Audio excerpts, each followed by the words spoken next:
Bueno, bienvenido entonces. ¿Cómo así César Montúfar toma la decisión de ser candidato a la presidencia? Bueno, no ha sido solamente una decisión personal, que por supuesto la he tomado. Ha sido una decisión de un conjunto de organizaciones, en realidad en la Alianza Honestidad, que es la alianza que patrocina la candidatura presidencial mía y también junto a Julio Villacreces, quien es un distinguido ciudadano de la provincia de Manabí. Es el resultado de la confluencia de tres organizaciones. Por un lado está el Partido Socialista, después está el movimiento Somos Ecuatorianos Rebeldes, que lo lidera Fernando Villavicencio, y el tercero es el Movimiento Concertación, del que soy parte y fundador desde hace 15 años. Entonces ese ha sido un proceso de alianza, un proceso de convergencia, que dio lugar a la conformación de esta plataforma política basada en un acuerdo programático de 6 puntos, porque lo nuestro no ha sido únicamente la unidad por la unidad o la reunión por la reunión en busca de puestos o de candidaturas, sino la confluencia sobre 6 aspectos, 6 temas programáticos. Ese ha sido el resultado de nuestra participación, y de allí avanzamos convocando a otros sectores, convocando a otros movimientos, a otros líderes, en función precisamente de lograr una gran concertación.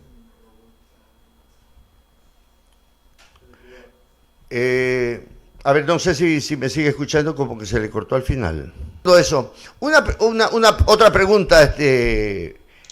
Usted no es abogado, César. No soy abogado. En buena hora. Usted es... Por mala suerte mía no soy abogado. No, es mejor que no sea. Pero usted quise ser abogado, pero no fui abogado finalmente. Ya, perfecto entonces. Murió en el intento, César. No, sino que cuando fui a inscribirme en ese año, la Facultad de Derecho de la Universidad Central del Ecuador estaba cerrada. Entonces ya no pude entrar a Derecho, entré a Sociología y después ya no retomé la idea de ser abogado, pero me hubiera encantado. ¿Usted es sociólogo? Sociólogo y politólogo, sí. Perfecto. Bueno, a ver, a usted siempre se lo ha ubicado del centro hacia la derecha. ¿Cómo así ese pacto con el Partido Socialista? A ver, tal vez se me ha ubicado en el centro hacia la derecha porque fui oposición desde el día 1 al correísmo. Pero mi ubicación ideológica yo le diría es más en el centro. Yo ideológicamente me ubico o me califico como un liberal social, un liberal progresista. Soy, digamos, mucho más liberal en lo político que en lo económico. En ese sentido, esa ha sido siempre mi postura política. Tengo algunos libros, y en alguno de ellos hago una definición de cuál es la perspectiva o la posición ideológica tanto del movimiento Concertación como de mi persona. Lo que sucede es que al haber estado siempre en el lado del anticorreísmo, desde el día 1 del correísmo, y haber combatido al correísmo desde el inicio, a diferencia de otros sectores, podríamos decir del centro hacia el centro izquierda, que le dieron algún tipo de crédito, que en algún momento creyeron en él, en ese proyecto, yo desde el principio lo consideré un proyecto autoritario y equivocado. No obstante haber, digamos, coincidido con algunas tesis, pero en realidad es el conjunto lo que un político tiene que evaluar en un proyecto político. Y por eso es que yo tuve una muy buena relación y actué en conjunto cuando fui asambleísta con los movimientos y partidos de derecha. Pero precisamente porque en ese momento la oposición era la oposición al correísmo. Igualmente, por ejemplo, en el año 2015, junto a Guillermo Lasso, Concertación y Creo, promovimos la conformación de este colectivo que se llamó Compromiso Ecuador, que tenía un objetivo principalmente encaminado a evitar la enmienda constitucional para la reelección indefinida. Y aclaramos en aquel momento, tanto Lasso como yo, que esta no era una alianza electoral ni un entendimiento electoral, sino que específicamente tenía ese objetivo que finalmente, al final, lo logramos. Entonces, esa es la razón por la cual hay una percepción de que yo soy una persona más del centro hacia la derecha. A mí no me molesta porque respeto las ideologías, porque creo que en la centro derecha además hay personajes importantes y personajes con los que he trabajado, con los que tengo incluso amistad. Pero ya ideológicamente el movimiento de concertación es un movimiento que está más al centro. Y eso no lo digo yo, tengo 2 libros escritos al respecto que más o menos ubican esa perspectiva de concertación. A ver, vamos a hablar de esa parte liberal económica que usted tiene. Liberal social. Liberal social. Liberal social. Bueno, aquí en una de las hemos tenido algunas entrevistas con Guillermo Lasso. Y le preguntaba yo a Guillermo Lasso, le hice una pregunta, ¿cómo podemos sacar de la crisis al Ecuador? Con con las tasas de interés que maneja la banca, que llegan hasta el 33%, y me dicen que hasta más, pero yo creo que la cifra es hasta el 33% en una economía dolarizada que no tiene moneda propia. La respuesta de él fue de disgusto porque dice que yo ya dejé la banca hace mucho tiempo. Si el problema no es haber dejado la banca, yo lo que quería, con la pregunta, era extraer de él su experiencia en la banca, ¿no es cierto? De tal manera de que podamos empezar a caminar en firme o tener ideas claras de cómo sacar a la crisis, porque no hay negocios que con esas tasas de interés puedan salir adelante. ¿Cuál es su criterio en ese sentido? Mire, creo que usted acaba de topar uno de los temas principales que creo yo debemos los ecuatorianos analizar en esta coyuntura electoral. Como usted conoce, la situación de pandemia, la paralización económica que vivió el Ecuador y que todavía sigue viviendo, porque los negocios todavía están lejos de llegar a los niveles de normalidad que tuvieron o tenían antes de la pandemia. Ha causado un remesón en el sistema económico que ha tenido, por supuesto, un impacto sobre el sistema financiero. Las 2 decisiones de diferimiento de créditos, de pagos, de obligaciones que tomó la Junta de Regulación de Política Bancaria, me parece que en el mes de marzo y la segunda en el mes de junio, han hecho que en realidad millones de ecuatorianos en este momento hayan tenido que diferir, que posponer sus pagos. Y eso está poniendo al sistema financiero del país en una situación complicada y compleja. Y este es quizá uno de los temas centrales de la crisis económica que vive el Ecuador y será uno de los problemas centrales de las soluciones que el Ecuador tendrá que dar en función de aquello. Entonces yo me pregunto si es que el manejo del sistema financiero, al cual en este momento deben millones de ecuatorianos, no porque quieran, sino porque la situación de pandemia llevó a una paralización de las actividades económicas. Si este tema va a ser uno de los temas centrales, ¿no le parece un conflicto de interés? Un conflicto gravísimo de interés. Que alguien pretenda ser candidato a la presidencia de la República, ganar las elecciones y tener que manejar este tema en el que sería juez y parte, en perjuicio de la mayoría de ecuatorianos, en perjuicio de todos los ecuatorianos. Entonces yo creo que lo que usted acaba de mencionar es algo muy importante, porque estamos hablando nada más ni nada menos que de la posibilidad de que la supervivencia de miles de familias, de miles de negocios, dependan de la banca, dependan de la situación en que la banca pueda sortear esta crisis, pueda sortear esta situación tan adversa. Yo creo que allí, por supuesto, están las autoridades, está la Junta de Política Monetaria y Financiera, la Superintendencia de Bancos, pero fíjese que en la Junta de Política Monetaria y Financiera, o que esta Junta está totalmente controlada por el Presidente de la República. Quien preside esta Junta es el delegado del Presidente de la República. Está el Ministro de Economía y Finanzas, está el Ministro de Producción, está el Ministro de Comercio Exterior. Entonces, es una cosa que uno no repara en pensar y debería merecer un pronunciamiento clarísimo del candidato Lasso. En el sentido de que él dice que ha vendido unas acciones, pero sigue siendo parte y propietario principal del Banco de Guayaquil, el tercer banco más importante del Ecuador. Entonces, usted acaba de mencionar un tema fundamental.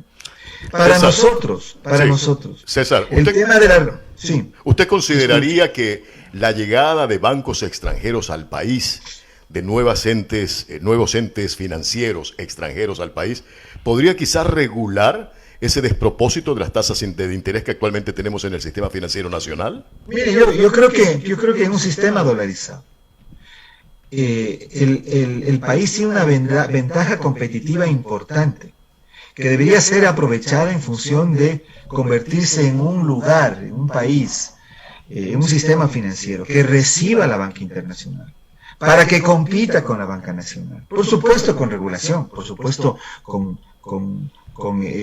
un esquema de regulación y de control y supervisión que lleva adelante la superintendencia de bancos. Entonces, yo creo que eso es algo que es una de las asignaturas pendientes en los temas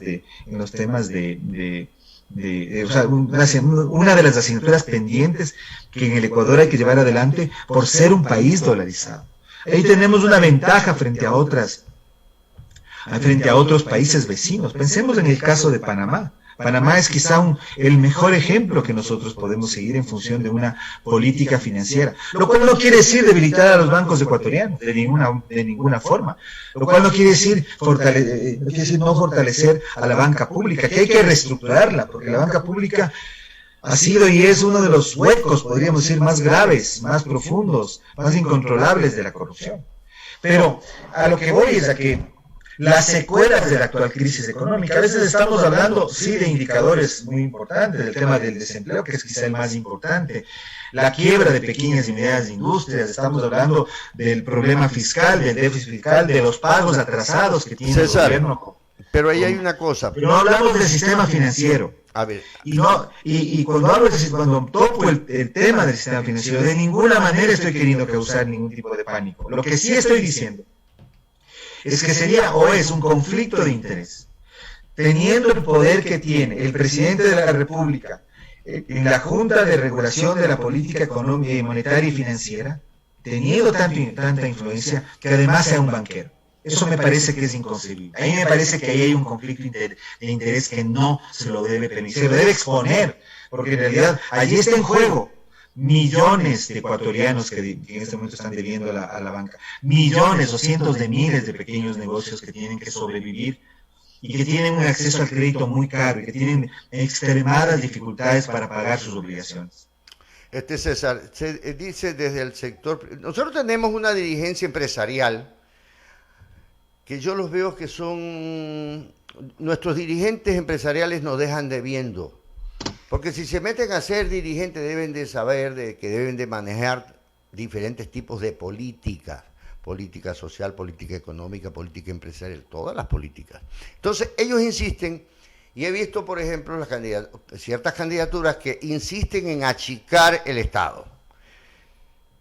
A ver, achicar el Estado quiere decir hay que votar gente, ¿no es cierto? Se metió el zorro al gallinero, las gallinas vuelan, pues, ¿no? Achicar el Estado. Pero también se quejan de que no hay plata, también se queja de que nadie compra. Cuando nuestra economía, yo la grafico de esta manera, la economía nuestra avanza como avanza un tractor de 10, ¿no es cierto? Mientras que en los países desarrollados, como en Estados Unidos, avanza como avanza un carro de Fórmula 1, va Hamilton ahí a velocidad. Entonces dicen, no, el sector privado... al achicar el Estado, el sector privado va a generar esas fuentes de trabajo. Pero ya nosotros tenemos acumulado como 6 millones de personas sin una fuente de trabajo formal. Entonces, ¿qué significa para usted eso de achicar el Estado y cómo resolvemos el problema de las fuentes de trabajo, de que la gente tenga trabajo y que haya dinero circulante? Esa contradicción yo no le encuentro solución. ¿Cómo la ve usted? Por supuesto que tenemos un Estado muy grande. Por supuesto que el correísmo se encargó de hacer crecer la nómina de aproximadamente 450.000 empleados a casi 900.000. De los cuales ya han abandonado en los últimos recortes hechos por el gobierno de Lenín Moreno, algo así como unos 150.000, un poquito menos, un poquito más. Sin embargo, el problema del país no es el tamaño del Estado. el problema económico del Ecuador. No estoy diciendo que no hay que hacer todos los esfuerzos por achicar el Estado y que el Ecuador tenga un Estado que corresponda a sus reales necesidades. No estoy diciendo eso. O sea, volver al anterior, sacar más o menos 300.000 personas. Se puede hacer mucho a ese respecto. Pero el problema del país el principal problema del país no es ese. El principal problema del país, como usted acaba de mencionar hace un momento, es el problema del empleo. Es el problema de la supervivencia de miles, de cientos de miles de pequeños y medianos negocios. Fíjese que entre los micro, pequeños y medianos de negocios tienen el 85% del empleo formal en el Ecuador. El resto, la mayoría, está en el sector informal, en los trabajadores autónomos. Entonces, si es que cambiamos de paradigma, si no pensamos tanto en las cuentas fiscales, que hay que pensar, por supuesto, hay que pensar en la macroeconomía, hay que pensar en el déficit, hay que pensar en la deuda, que en este momento ya llega a niveles históricos que jamás había llegado.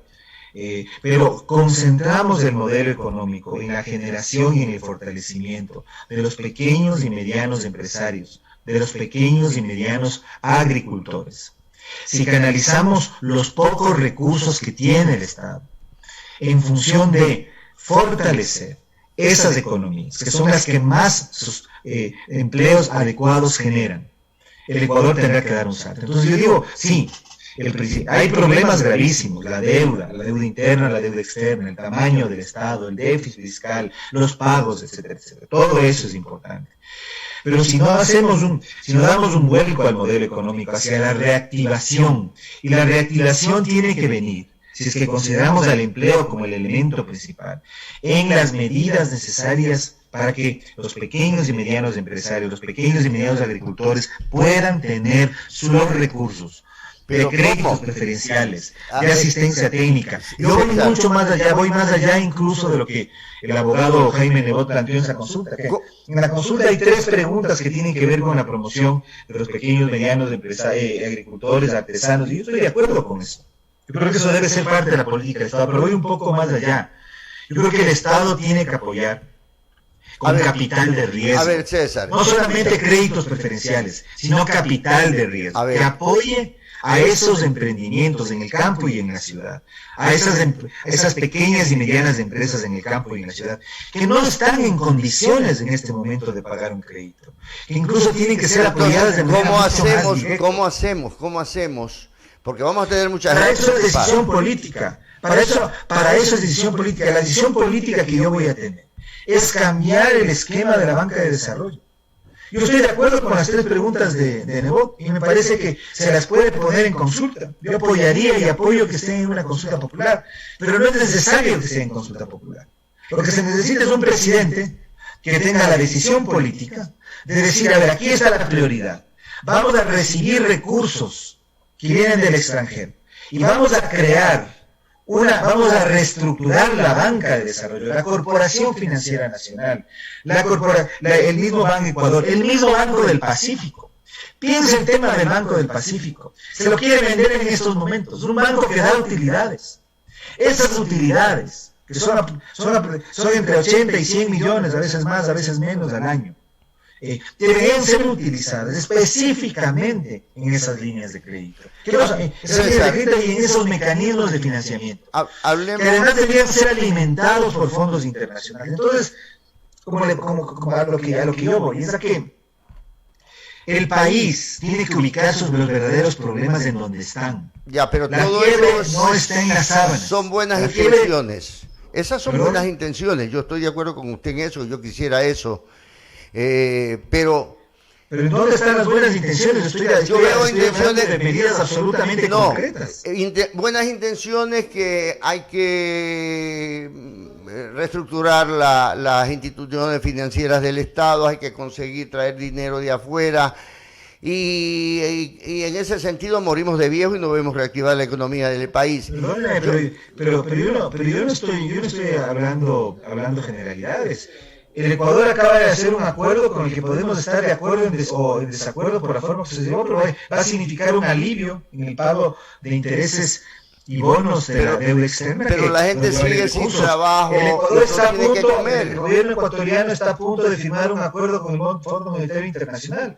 Nosotros nos opondremos a ese acuerdo si es que implica condicionamientos al Estado ecuatoriano y lesiones a nuestra soberanía. Pero si esos recursos vienen sin esas dos condiciones, y esa plata se va a gastar en burocracia, o esa plata se va a gastar en temas suntuarios, eso es algo que no vamos a permitir. Como gobierno yo le digo que parte importante de esos 6.300 millones de dólares deberían ir a capitalizar la banca de desarrollo, pero no capitalizarla en las actuales circunstancias. Hay que hacer una reestructuración. Y esa reestructuración tiene que operar a través de mecanismos de financiamiento, créditos preferenciales, pero no solamente créditos preferenciales, sino también mecanismos de capital de riesgo, para que de esa manera podamos darle un impulso a los pequeños y medianos agricultores. Lo que digo es, yo estoy de acuerdo con la consulta de Nebot en esos puntos.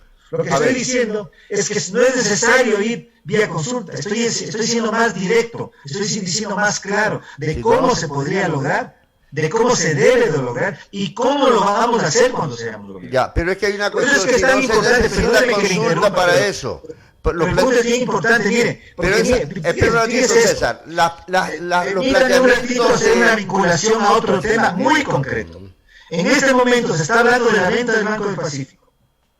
Incluso se habla que uno de los bancos más importantes del Ecuador estaría detrás de esa compra. El Banco del Pichincha. Podría ser el Banco del Pichincha, podría ser otro banco. O el Banco de Guayaquil. Sería realmente muy grave, por lo que le decía hace un momento, sería muy grave que sea el banco, uno de los bancos que en este momento tiene clarísimos intereses políticos de llegar a la presidencia de la República. Y entonces no solamente tendríamos a un presidente controlando la Junta de Regulación de Política Monetaria y Financiera, sino a un presidente que tiene control sobre la mayor parte de la banca privada del país. Imagínense la concentración de poder que tendríamos en ese momento. Imagínense si después de 10 años que estuvimos luchando en contra del autoritarismo y la concentración del poder político, ahora hablamos de una concentración no solamente del poder político, sino también del capital financiero. César. Eso sería gravísimo para la democracia en el Ecuador y gravísimo para el bienestar de los ecuatorianos. César, usted ha hablado de la necesidad de que venga el capital extranjero acá al país. Pero ¿cómo volver atractivo al Ecuador para que ese capital extranjero venga, invierta y genere plazas de trabajo, genere empleo y no se transforme solamente en capitales golondrinas que vienen temporalmente, ganan un interés y vuelven a salir del país, originando, eso sí, que siga creciendo la tasa de desempleo? A ver, yo creo que al Ecuador tienen que entrar divisas y tenemos una gran ventaja, que es la ventaja que nos da el ser un país dolarizado. Hace un momento hablábamos de la necesidad de que la banca se abra a la competencia internacional, la banca privada. Y permítame decirle que la banca pública siga los mismos estándares, porque aquí no puede ser posible, como tenemos en este momento, que hay una regulación que funciona, que la superintendencia de bancos la hace en muy buenos términos con la banca privada, pero tengamos una banca pública que viva una patente de corso, donde hay una gran posibilidad de que se den hechos de corrupción. Pero, yendo y respondiendo a su pregunta, el Ecuador necesita capitales extranjeros, necesita créditos que vengan del exterior, necesita reactivar su economía. Y para eso hay que hacer dos cosas que son fundamentales. Hay que hacer una reforma tributaria que permita precisamente dar seguridad jurídica en términos tributarios a los inversores extranjeros. Yo creo que eso es fundamental. Yo creo que el impuesto a la salida de divisas tiene que reducirse al mínimo. Creo que eso es fundamental. En segundo lugar, nosotros proponemos un cambio radical en la estructura del Estado. El problema del riesgo país en el Ecuador es fundamentalmente, no únicamente, pero fundamentalmente tiene un origen institucional. Tiene un origen legal, tiene que ver con la forma como están organizadas las instituciones en el Ecuador. Y nosotros hemos sido muy claros. Con la constitución del correísmo no vamos a ningún lado. Con la constitución de Correa, que hoy ya está demostrado es parte de un sistema, de un esquema de delincuencia organizada. Ningún extranjero, ningún inversionista extranjero, ni nacional va a venir al país. ¿Qué de malo tiene la constitución de Montecristi, César? ¿Cómo? ¿Qué de malo y qué de bueno tiene la Constitución de Montecristi? Bueno, tiene una buena carta de derechos, pero buenas cartas de derechos han tenido todas las constituciones en el Ecuador.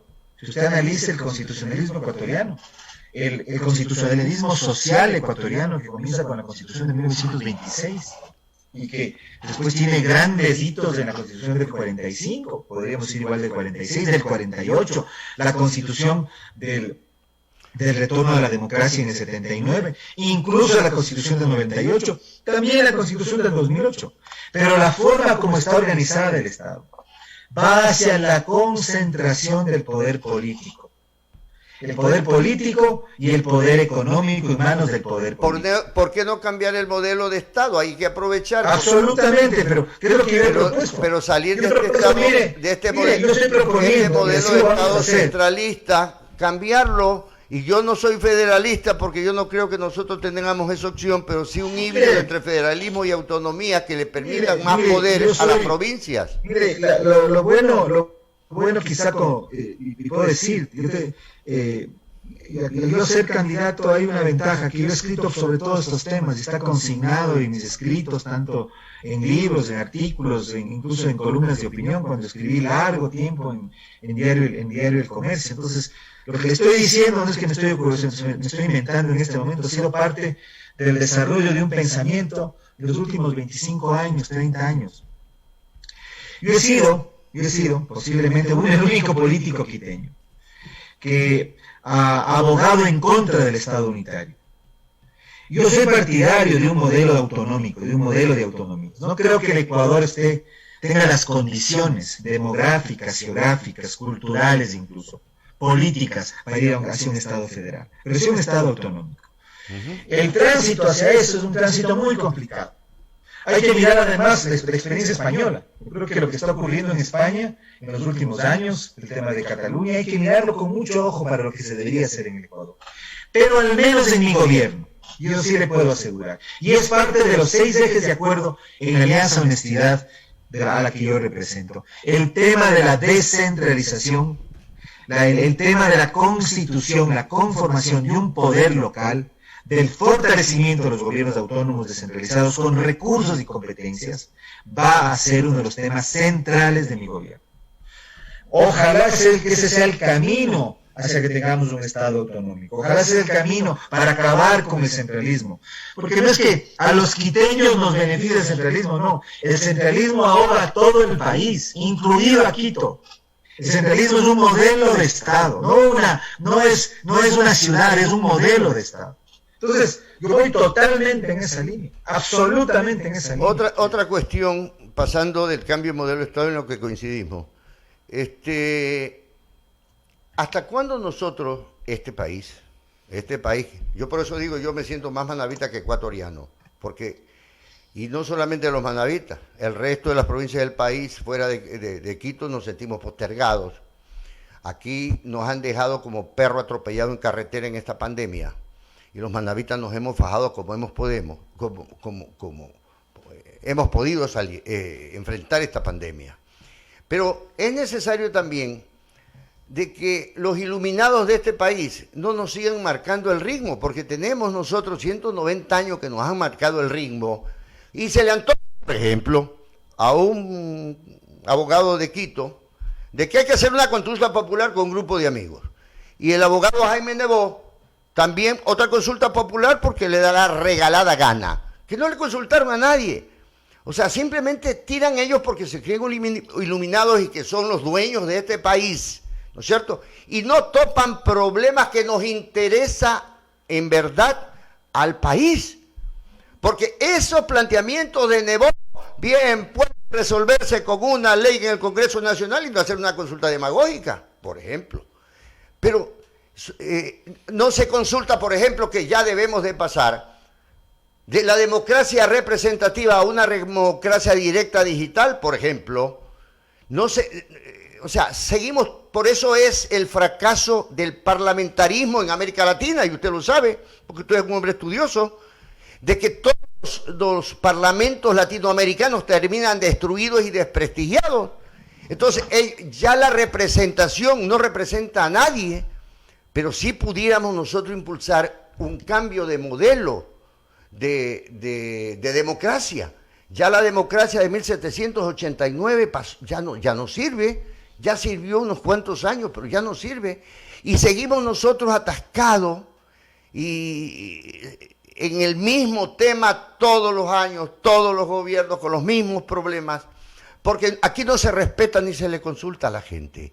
¿Por qué no ir y plantear el paso de una democracia representativa, de donde prácticamente siguen mandando y dirigiendo las élites, por una democracia directa digital en donde se le consulte a la gente, César? A ver, yo coincido con usted en alguna cosa, en algo que no voy a coincidir y le voy a decir con todo respeto y con absoluta frontalidad de bien. Yo discrepo absolutamente con la asimilación que usted acaba de hacer de Quito y centralismo. Una cosa es el Estado central y otra es la ciudad de Quito. Son dos cosas diferentes. Una es un modelo de Estado y otra es la capital de los ecuatorianos. Y la capital de los ecuatorianos es asimismo víctima del centralismo, del Estado central. La razón por la cual el autoritarismo se entronizó en el Ecuador fue precisamente, porque la ciudad de Quito dejó de cumplir su función de capital. Y eso significó el fortalecimiento del centralismo, de un centralismo extremo. Entonces yo no puedo estar de acuerdo y no le puedo aceptar que usted asimile centralismo a Quito. Y le pido respeto a mi ciudad. A ver, espera un momentito, yo la estoy respetando, usted entendió mal mi palabra. Por eso le digo que hay que hacer esa diferenciación. No es absolutamente. Mi problema no es con los quiteños, es con el modelo centralista. Ahí estamos totalmente de acuerdo. Si digo yo soy el principal crítico del Estado centralista. El gobierno centralista está en Quito. Por supuesto. El gobierno centralista está en Quito y está en muchísimas partes del Ecuador. Y hay que acabar con el centralismo y con el Estado centralista. Y esa es parte de mi tesis.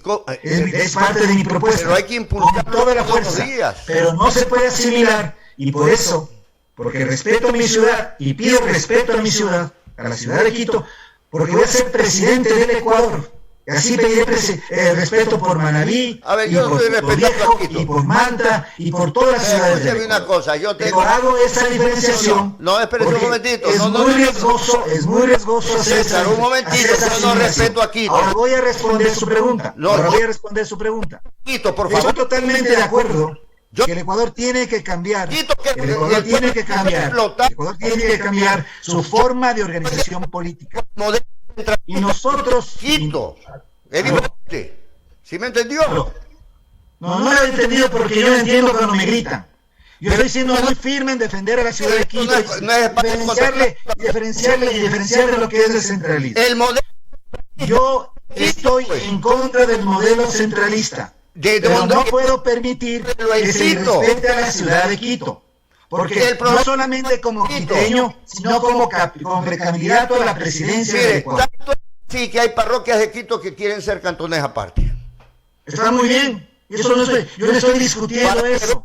Lo que estoy discutiendo también golpea a ver, si me permite hablar, porque entiendo que yo soy el entrevistado. Sí, entiendo que yo soy el entrevistado y tengo el derecho a hablar. Y si no terminemos la entrevista, porque si usted va a hablar y yo no voy a hablar, entonces no sé de qué estamos hablando. Sí, pero tampoco es espacio contratado. Yo le estoy respondiendo. Tampoco es espacio contratado. Es una entrevista donde usted me hizo una verdad, señor, le pido que por favor se tranquilice y me permita responder la pregunta, o si no terminemos la entrevista. Yo no le puedo aceptar que usted me diga que yo estoy faltándole respeto a Quito. Sí, porque usted asoció Quito con centralismo y eso no es verdad. El centralismo está en Quito, pues, ahí en el poder, pues. Yo estoy en contra absolutamente del centralismo.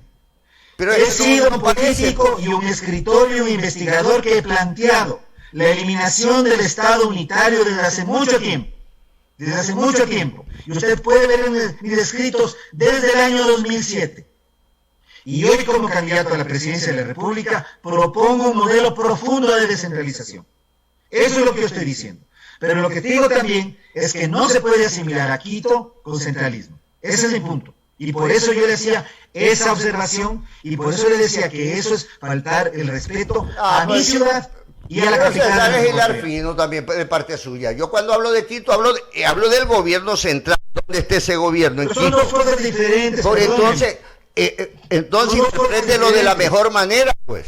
Bueno, puedo aceptar aquello, pero yo digo las cosas con frontalidad. Yo también las digo. Yo no soy un político que estoy aquí para decir las cosas a medias. He sido muy crítico de las cosas. Yo también. Pero si alguien, por ejemplo, se atrevería a decir algo de Esmeraldas o de Manabí o del Oro, igualmente actuaría con absoluta energía.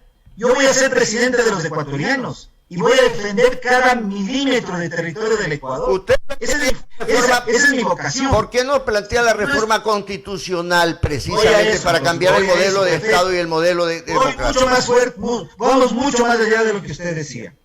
Yo me contentaría con eso, que plantearan usted una reforma de cambiar el modelo unitario, entre comillas, que tenemos, que es centralista, ¿no es cierto?, por un modelo desconcentrador de autonomía en todo el país.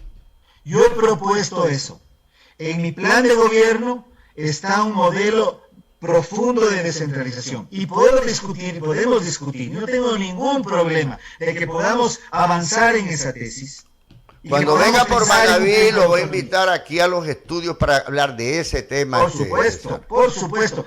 Le puedo llevar documentos. Yo escribí un libro en el año 2007, que era una propuesta constitucional. En esa propuesta yo ya planteé el modelo de Estado autonómico. Y he sido uno de los quiteños, por decirlo de alguna manera, que más he combatido al centralismo, que más he combatido incluso al concepto de Estado unitario. Permítame ir a lo otro, si es que tenemos tiempo para la entrevista. Somos más radicales incluso, soy más radical incluso en el tema de la reforma institucional. Fíjese, yo fui el fundador de la Corporación Participación Ciudadana, que no tiene nada que ver con el Consejo de Participación Ciudadana. Yo soy un convencido de la participación, soy un convencido de la democracia participativa. También he escrito varios artículos sobre cómo pasar, ya en territorio, no en la filosofía ni en la teoría, en territorio, de decisiones tomadas por las autoridades a un modelo de cogobierno con los ciudadanos. Tengo varios escritos sobre eso. Pero creo además de eso, que el Ecuador no puede seguir con el mismo esquema de constitución o de conformación del Estado en estos 5 poderes. Por supuesto, tienen que eliminarse la función electoral y la función de transparencia y control social. Debemos tener solamente 3. Y voy aquí a ser enfático. Tenemos que demoler a la actual Asamblea Nacional. Esta Asamblea Nacional es solamente una máquina reproductora de corrupción. Y Manabí ha sido una de las provincias que más ha sufrido aquello. Los manabitas han sido los principales afectados por este esquema. No solo los manabitas. Muchas provincias, pero principalmente Manabí. ¿Por qué debemos sustituirlas a la Asamblea Nacional? Por un Congreso bicameral, un Congreso mucho más pequeño, un Congreso en el que los legisladores no ganen lo que ganan ni tengan las canonjías y privilegios que tienen ahora, sino que únicamente ganen los recursos, las dietas por sesión realizada, por trabajo hecho. Un Congreso Nacional, ustedes recordarán cómo funcionaba antaño.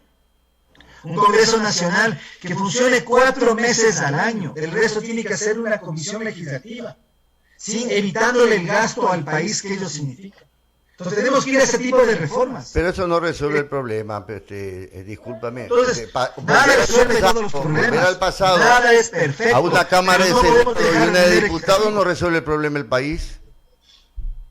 Por supuesto que no yo le hago una propuesta, una sola asamblea. ¿Sabe lo que resuelve el problema del país? ¿Sabe lo que resuelve el problema del país? Los 6 ejes que estoy proponiendo juntos. Bueno, 2 asambleístas por provincia, no necesitamos más. ¿Para qué volver a tener senadores que se creían los dueños de la patria? Ese es el pasado del Ecuador que lo dejamos.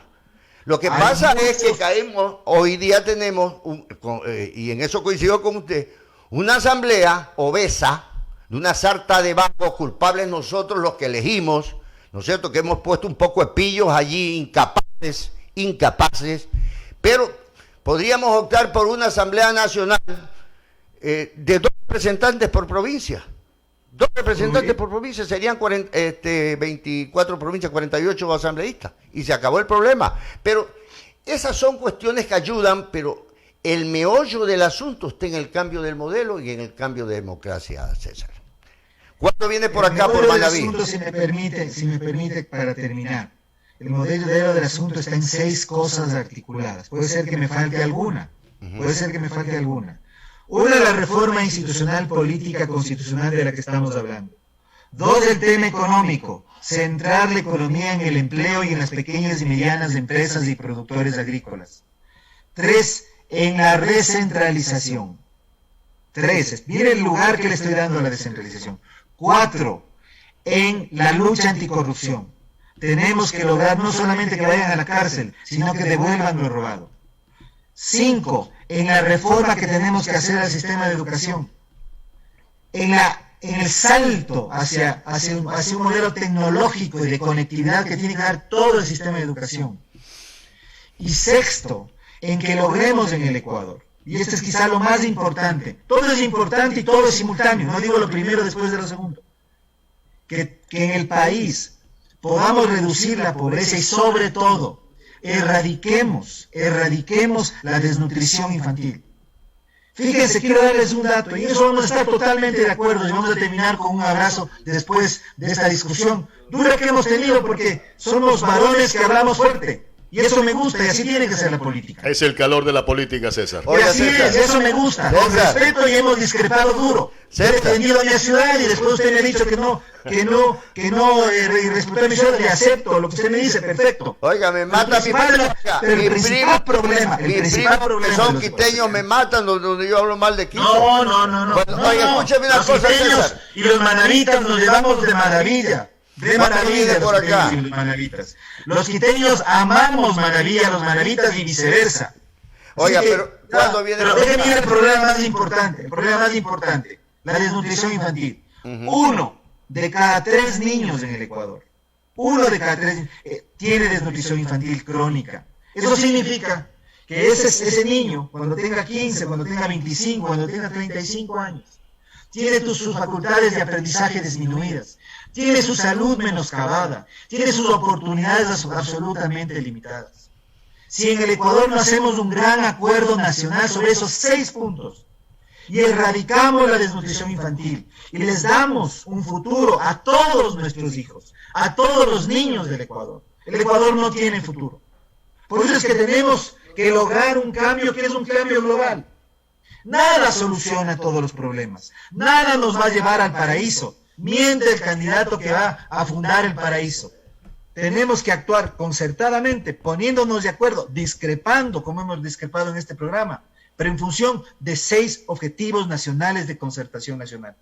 Las soluciones no van a venir de la imposición de la derecha ni de la imposición del centro, de la izquierda radical. Van a venir desde posiciones sensatas, concertadas, que generen políticas de mediano y largo plazo.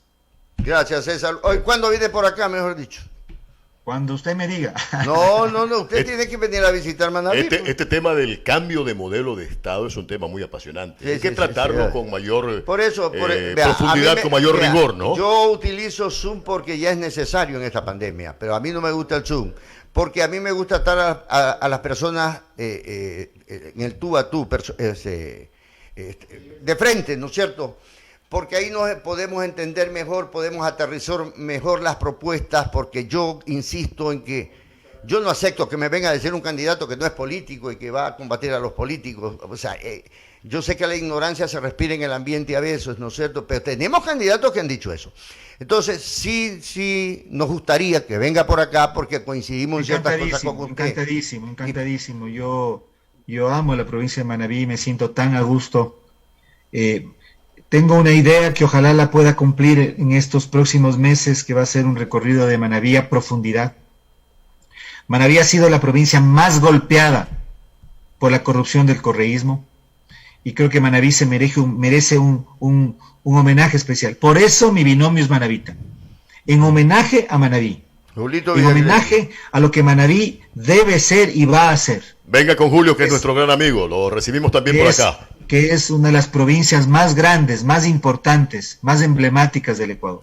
Así que un abrazo enorme y yo voy a estar, ojalá podamos vernos pronto, espero hacer un recorrido a profundidad en Manabí. Aquí lo esperamos. Ojalá pueda tener ese privilegio en esta campaña electoral. Muchas gracias y buenos días. A usted, César, muchas gracias.